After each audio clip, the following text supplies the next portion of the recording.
अनकही सृष्टि, जब शून्य ने पहली सांस ली। ये कहानी उस समय की नहीं है जब समय था। ये उस क्षण की कहानी है जब एक भी क्षण नहीं बीता था।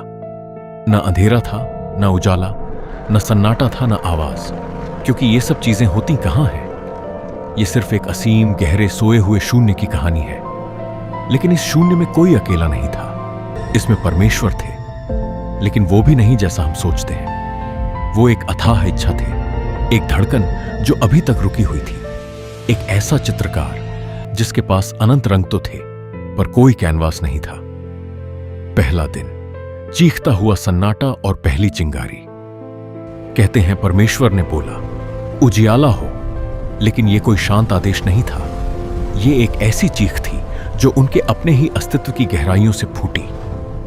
ये वो पहली धुन थी जिसने उस जड़ शून्य में एक दरार डाल दी। उस दरार से पहली बार कोई चीज बाहर निकली जिसका कोई नाम नहीं था। एक कच्ची बिन घड़ी रोशनी। ये ना तो सूरज की रोशनी थी, न दिए की। ये तो बस अस्तित्व की पहली सिहरन थी। जैसे कोई विराट जीव करोड़ों वर्षों की नींद के बाद पहली बार अपनी आंखें मल मल कर खोल रहा हो। यह देखना अद्भुत था, पर भयावह भी, क्योंकि उस रोशनी ने दिखाया कि कुछ नहीं है। परमेश्वर ने उस रोशनी को दिन और उस शून्य से लिपटे अंधेरे को रात कहा। यह पहला दिन नहीं था, यह पहली पहचान थी कि कुछ है और कुछ नहीं है। दूसरा दिन, वो समंदर जो ऊपर लटकाया गया। दूसरे दिन परमेश्वर ने कुछ ऐसा किया जो बेहद अजीब था। उन्होंने कहा, पानी के बीच में एक आकाश हो। सोचिए, एक अथाह अंधकारमयी गहराई थी, एक आदिम सागर, और परमेश्वर ने एक जालीदार कांपता हुआ एक फैलाव उसके बीच में से गुजार दिया। उसे उन्होंने आकाश कहा। लेकिन रहस्य यह है कि उस पतले आकाश के ऊपर पानी रह गया। कल्पना कीजिए, आपके सिर के ऊपर सिर्फ नीला नहीं, बल्कि एक संपूर्ण महासागर लटक रहा है, जो ईश्वर के एक अदृश्य इशारे से थमा हुआ है। क्यों? क्या वो सिर्फ पानी था, या किसी बहुत बड़ी आने वाली आपदा का भंडार? परमेश्वर ने उस दिन कोई दरवाजा सा बनाया था। एक तरफ ब्रह्मांड के जल का कोलाहल, दूसरी तरफ एक खाली मंच जो एक ऐसे नाटक का इंतजार कर रहा था जो अभी लिखा नहीं गया था। यह देखते हुए स्वर्गदूत भी सिहर उठे। तीसरा दिन, जब चट्टानें जिंदा हो उठी। फिर परमेश्वर ने उस नीचे के जल को एक जगह इकट्ठा किया और पहली बार सूखी जमीन बाहर झांकी। लेकिन यह कोई सामान्य भूकंपीय घटना नहीं थी। यह तो जैसे कोई सोया हुआ राक्षस जाग उठा हो। जमीन पानी से बाहर आई तो नहीं, वो फूट पड़ी, उबलती हुई, गरजती चट्टानों के रूप में। उन्होंने उन बेजान चट्टानों से कहा, तुम घास उपजाओ। जरा सोचिए, पत्थर से एक हरी चीख निकली। एक नर्म हरी मखमल ने धरती की दरारों को चूम लिया। लेकिन रुकिए, सूरज तो अभी बना नहीं था। फिर ये पेड़ पौधे किसकी रोशनी में पनपे? यही तो अनकहा चमत्कार है। वो पौधे उस पहले दिन की कच्ची बिन स्रोत वाली रोशनी को पी रहे थे। वो सिहरन, वो अस्तित्व की पहली चमक उनका भोजन थी। इसलिए उस दिन की घास और पेड़ों में एक अलग ही चमक थी, एक ऐसी रोशनी जो अब हम कभी नहीं देख सकते। चौथा दिन, अब परमेश्वर ने उस कच्ची फैली हुई रोशनी को समेटा। ब्रह्मांड में मानो एक विराट घूमता हुआ चाक चला।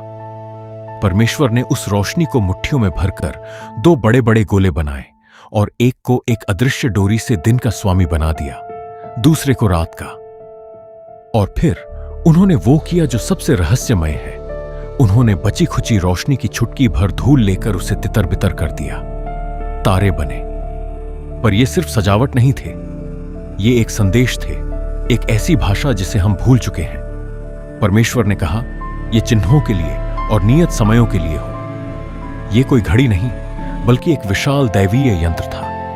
हर तारा, हर ग्रह एक अक्षर है, एक महाकाव्य का जो अभी शुरू भी नहीं हुआ था। उस रात जब पहली बार चांद निकला तो धरती के उन नए पेड़ों पर एक रजत सी फुहार पड़ी और उन्होंने पहली बार कुछ सीखा। समय, धड़कन, दिन रात, ज्वार भाटा, सबका जन्म उसी रात हुआ। पांचवां दिन सबसे जीवंत भय और आनंद का दिन था। परमेश्वर ने हुक्म नहीं दिया, उन्होंने फुसफुसाकर कहा, उन्होंने पानी की ओर देखा और कहा, जल जीवित प्राणियों से भर जाए। और ऐसा लगा जैसे पानी खुद जिंदा हो गया। वो सिर्फ मछली नहीं बनी, वो आकार बन गया। व्हेल के रूप में एक गीत निकला, डॉल्फिन के रूप में एक मुस्कान। लेकिन सबसे रोमांचक घटना तब हुई जब उनकी नजर आकाश पर पड़ी। उन्होंने उसी खाली हवा में एक अदृश्य खड़ाई की और पक्षियों के झुंड उससे उड़ चले। वो हवा में तैरने का, थिरकने का और सबसे बढ़कर गाने का जादू लेकर आए। यहीं परमेश्वर ने पहली बार आशीष दी। ये सिर्फ एक दुआ नहीं थी, ये एक कोट था, फलो फूलो भर जाओ। और उस दिन पानी के अंदर और ऊपर जिंदगी के शोर ने उस पुराने सन्नाटे को हमेशा के लिए चीर डाला। छठा दिन, मिट्टी में बंद सांस और एक टूटी हुई पसली। अब परमेश्वर एक मूर्तिकार की तरह धरती पर झुके। मिट्टी की गंध पहले से ही मीठी थी, लेकिन उन्होंने कुछ अनोखा किया। उन्होंने खुद में कुछ तय किया और एक तरह से खुद से ही कानाफूसी की। हम मनुष्य को अपने स्वरूप के अनुसार बनाए। यह कोई भौतिक रूप नहीं था, यह एक खाका था। प्रेम करने की क्षमता, सृजन की ललक, अच्छे बुरे की परख। फिर परमेश्वर ने एक ऐसा काम किया जो उन्होंने किसी और प्राणी के लिए नहीं किया। वो घुटनों के बल बैठे, उन्होंने मिट्टी सानी और एक रूप गढ़ा, लेकिन वो रूप मृत था। तब परमेश्वर ने धरती के पहले मुंह के इतने पास अपना मुंह ले जाकर अपनी सांस उसके अंदर फूंकी। ये सिर्फ हवा नहीं थी, ये रूह थी, ईश्वर की अपनी आत्मा। आदम की आंखें खुली और उसने सबसे पहले ईश्वर का चेहरा करीब से देखा। यह कितना रोमांचक और डरावना पल रहा होगा। लेकिन कहानी में रहस्य तो बाद में आया। जब आदम ने सारे जानवरों के नाम रखे तो उसे एक गहरी बेचैन कर देने वाली कमी महसूस हुई। उसने देखा हर प्राणी का एक जोड़ा है, एक साथी है।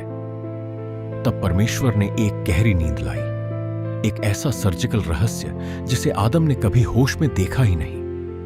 परमेश्वर ने उसकी एक पसली नहीं ली, बल्कि उसे दो भागों में बांट दिया, एक हिस्से से पुरुष, दूसरे से स्त्री। जब आदम जागा और उसने हव्वा को देखा तो ये कोई नया चेहरा नहीं था। ये अपने आप को पहली बार आईने में देखने जैसा था। उसके शब्द, ये तो मेरी हड्डियों में की हड्डी और मेरे मांस में का मांस है, सिर्फ प्रेम नहीं थे। ये पहचान का एक ब्रह्मांडीय विस्फोट था। दो बने, एक को पाने के लिए। सातवां दिन, वो सांस जो ली नहीं गई, सब कुछ परिपूर्ण था। लेकिन क्या वाकई? सातवें दिन ब्रह्मांड की पूरी मशीनरी पूरी हो चुकी थी। समय चल रहा था, तारे गुनगुना रहे थे, जानवर खेल रहे थे और मनुष्य प्रेम करना सीख रहे थे। और परमेश्वर ने विश्राम किया। यही वो सबसे बड़ा अनकहा रहस्य है। क्या परमेश्वर थक गए थे? नहीं, अनंत सामर्थ्यवान कभी नहीं थकता। तो फिर उन्होंने विश्राम क्यों किया? सुनिए गौर से। सातवां दिन कोई मनुष्य के लिए शारीरिक आराम का दिन नहीं था, वो एक लय का पूरा होना था। जैसे संगीत का एक बड़ा टुकड़ा सातवें सुर पर आकर रुकता नहीं, गूंजता है। परमेश्वर ने उस दिन काम नहीं रोका। उन्होंने अपनी बनाई दुनिया में प्रवेश किया। उन्होंने हर एक अणु, हर एक जीव और हर एक आने वाले पल को अपनी उपस्थिति से भर दिया। ये कोई अंत नहीं था, ये एक नई शुरुआत का गर्भ था। वो विश्राम एक इंतजार था, ये देखने का कि उनके हाथों का बनाया मनुष्य आगे क्या करेगा। उस दिन सारा ब्रह्मांड एक विराट, धड़कते हुए दिल की तरह था, जो अगले प्रेम भरे या शायद अगले टूटने वाले सुर की प्रतीक्षा कर रहा था। और इसीलिए कहानी सातवें दिन खत्म नहीं हुई, वो तो बस रुकी है। अगली कहानी का पहला अक्षर एक बगीचे में एक वर्जित फल पर लिखा जाना बाकी था।